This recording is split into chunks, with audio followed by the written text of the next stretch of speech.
భాగవతము ఉద్యోగ పర్వము. కృష్ణుడు దుర్యోధనాదుల గృహాలకు వెళ్లడం. శ్రీకృష్ణ పరమాత్మ కుంతీదేవి వద్ద సెలవు తీసుకుని దుర్యోధనుడి భవనానికి వెళ్ళాడు. దుర్యోధనుని చుట్టూ కురువంశీయులు, వేల కొలదిగా రాజులు ఉన్నారు. దుశ్శాసన కర్ణ శకునులు అతనికి దగ్గరగా కూర్చొని ఉన్నారు. కృష్ణుడు ప్రవేశించగానే అందరూ ఆసనాల మీద నుండి సాదరంగా లేచి అతిథి సత్కారాలు చేశారు. దుర్యోధనుడు కృష్ణుణ్ణి భోజనానికి నిమంత్రించగా ఆయన నిరాకరించాడు. అప్పుడు దుర్యోధనుడు కర్ణుని చెవులో ఏదో గుసగుసలాడి కృష్ణుణ్ణి మృదువుగా, చివరికి చెడ్డగా పరిణమించే విధంగా ఇలా ప్రశ్నించాడు. నీవు మా ఇద్దరికీ సమానంగా సహాయం చేస్తున్నావు గదా, మా ఇద్దరితోనూ సమాన బాంధవ్యం ఉన్నవాడవే గదా, మేం పంపిన ఆహార వస్త్రాదులు ఎందుచేత తీసుకొనలేదు? దుర్యోధన, దూతలు తాము వచ్చిన పని సఫలం అయిన తర్వాతనే భోజనం చేస్తారు, పూజలు అందుకుంటారు. నా రాక సఫలం అయిన తర్వాత నువ్వు నన్ను, నా పరివారాన్ని సత్కరించవచ్చు అన్నాడు కృష్ణుడు. అప్పుడు దుర్యోధనుడు కృష్ణునితో, కృష్ణ, నీవు మా విషయంలో ఈ విధంగా ప్రవర్తించడం బాగులేదు. నీవు వచ్చిన పని అయినా కాకపోయినా మేము నిన్ను పూజించాలనుకున్నాం. దీనిని నీవు స్వీకరించకపోవడానికి కారణం ఏమో తెలియడం లేదు. గోవింద, నీకు మాకు వైరం ఏమీ లేదు కదా అన్నాడు. జనార్దనుడు దుర్యోధనుని, వాని అమాత్యులను చూస్తూ, నేను కామం వల్ల కానీ, తొందరపాటు వల్ల కానీ, ద్వేషం వల్ల కానీ, ఏదో ప్రయోజనం ఉద్దేశించి కానీ, హేతువాదం వల్ల కానీ, లోభం వల్ల కానీ ధర్మాన్ని త్యజించను. రాజా, భోజనం పెట్టేవాడు సంతోషిస్తే వాని అన్నం భుజించాలి. లేదా అతడు సంతోషించినా సంతోషించకపోయినా తాను ఆపదలో ఉన్నప్పుడు ఆహారం ఎక్కడా దొరకనప్పుడు భుజించాలి. నేను నీ ఇంట భోజనం చేస్తే నువ్వు సంతోషించవు. మేము ఆపదలో లేము. రాజా, పుట్టిన నాటి నుండి నీవు సద్గుణవంతులు, నీ విషయంలో ప్రేమభావంతో ఉన్నవారు సోదరులు అయిన పాండవులను నిష్కారణంగా ద్వేషిస్తున్నావు. పాండవులను ఎవడు ద్వేషిస్తాడో వాడు నన్ను కూడా ద్వేషించినట్లే. వాళ్లకు అనుకూలంగా ఉన్నవాడు నాకు కూడా అనుకూలంగా ఉన్నట్లే. నేను ధర్మాత్ములైన పాండవులతో ఏకాత్మత్వం పొందినట్లు వాళ్ళు నేను ఒకటే అన్నట్లుగా తెలుసు. కామక్రోధాలకు వశుడై గుణవంతులను ద్వేషించేవాడు పురుషాధముడు. ఉత్తమ గుణవంతులైన జ్ఞాతుల విషయంలో మోహంతోనూ లోభంతోనూ ప్రవర్తించేవాని లక్ష్మి చాలా కాలం నిలవదు. దుష్టులు సమకూర్చిన ఈ అన్నం ఏదీ కూడా తినదగినది కాదు. నేను తినదగినది ఒక్క విదురుని అన్నమే అని నా నిశ్చయం.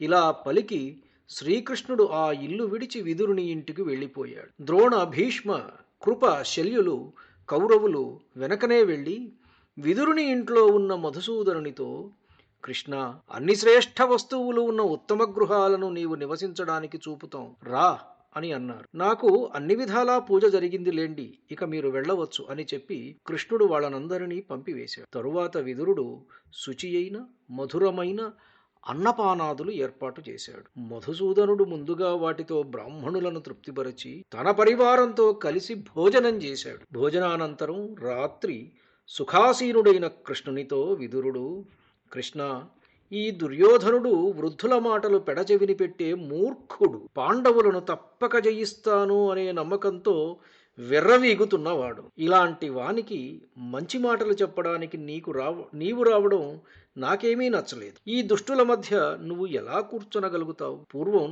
నీవు జయించిన రాజులందరూ నీపై పగబూని ఈ దుర్యోధనుని పక్షంలో ఉన్నారు. నీవు వాళ్ల మధ్య ప్రవేశించడం నాకిష్టం లేదయ్యా. నిన్ను దేవతలందరూ కలిసినా ఏమీ చేయజాలరని నాకు తెలుసు. అయినా నాకు పాండవుల మీద ఎంత ప్రీతి ఉన్నదో అంత ప్రీతియే నీ విషయంలో ఉండడం చేత ఈ మాటలు చెబుతున్నాను అన్నాడు విదురదేవుడు. విదురుల వారు మైత్రీభావంతో తనతో పలికిన మాటలకు కృష్ణుడు ఆయనను అభినందిస్తూ, విదురా, దుర్యోధనాదుల దుర్బుద్ధిని గూర్చి నాకు పూర్తిగా తెలిసినా కూడా ఈ పృథివిని మృత్యుపాశం నుండి విడిపించడం ఉత్తమమైన ధర్మం అనే అభిప్రాయంతో వచ్చాను. ఒక ధర్మకార్యం చెయ్యడానికి తన శక్తి కొలది ప్రయత్నించినవాడు ఆ కార్యం సాధించజాలకపోయినా పుణ్యం పొందుతాడు, సందేహం లేదు.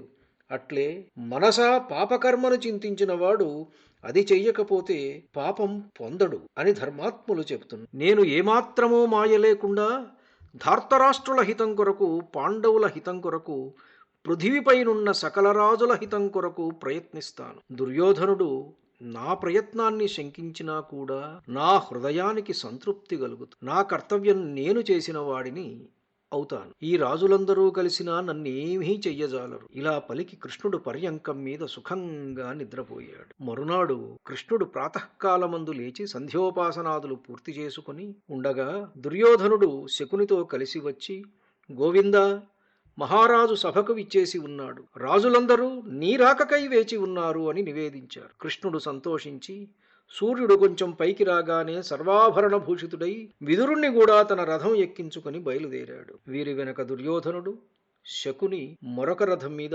వెళ్లారు. వాళ్ల వెనకనే సాత్యకి, కృతవర్మ, ఇతర యాదవ ప్రముఖులు రథాల మీద బయలుదేరి వెళ్లారు. గజ అశ్వాదులపై మరికొందరు వారి వెనుక వెళ్లారు. ప్రజలందరూ వీధులలో బారులు తీరి శ్రీకృష్ణుణ్ణి చూడడానికై నిలబడి ఉన్నారు. సూర్యుడు ఇతర తేజస్సులను కప్పివేసినట్లు అక్కడనున్న వారి తేజస్సులు కప్పివేస్తూ కృష్ణుడు మహేంద్ర సభ వలె ఉన్న ధృతరాష్ట్రుని సభలో ప్రవేశించాడు. ధృతరాష్ట్రుడు లేచి నిలబడగానే సభలోని వాళ్లందరూ లేచి కృష్ణుణ్ణి అభివాదనాదులతో సత్కరించారు. కృష్ణుడు సభామధ్యంలో నిలిచి ఉండగా ఆయనకు ఆకాశంలో ఉన్న పరమర్షులు కనపడ్డారు. ఆ నరదాదులను చూడగానే కృష్ణుడు భీష్మునితో, భూలోకంలో జరుగుతున్న ఈ సమితిని చూడడానికై ఋషులందరూ వచ్చారు. వాళ్లను ఆసన సత్కారాదులతో ఆహ్వానించు.